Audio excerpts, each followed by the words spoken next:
Hello বন্ধুরা, শুভ সকাল, good morning. চলে আসলাম আবার একটা ভিডিও নিয়ে, ছোট্ট ব্লগ। এই দেখো এত সুন্দর হাওয়া দিচ্ছে না, তুলসী গাছ দেখো নিজে নিজে খেলা করছে। এই দেখো একটু একটু গরম পড়ছে, ফুল ফুটছে দেখো, লক্ষ্মী জবাগুলো দেখো ফুটেছে, কি ভালো লাগছে। গাছের হাইট দেখো একদম ছোট্ট, ওই দেখো ফুলটা দেখো, এই দেখো ধরছে দেখো। কুমড়ো গাছে দেখো কুমড়ো ফুল হয়েছে, গাছ বাড়িরই ফুল ফুটে গেছে।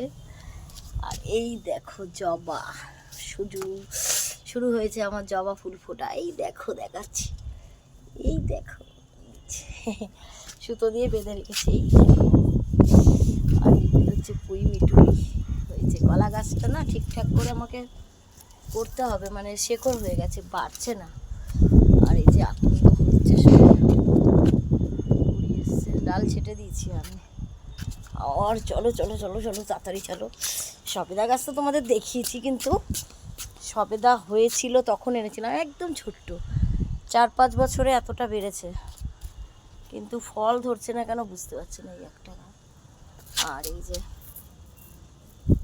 চন্দ্রমল্লিকা, আর মা তো বসে আছে, মাকে চেঞ্জ করবো সব। আর এই দেখো দৌড়ে দৌড়ে যাচ্ছি, ঠিক আছে ব্লগটা ছোট করব। এই দেখো লেবু গাছ, আর এই যেখানে কুমড়োর দানা দিয়ে সব গাছ উঠিয়েছি। এই দেখো সবে উঠছে গাছটা। এই দেখো এখানে আমি জায়গা ছেড়ে ছেড়ে, কারণ ছাদে তো চেঞ্জ করতে হয়, নাহলে ড্যাম্প লেগে যাবে। চলো টাটা।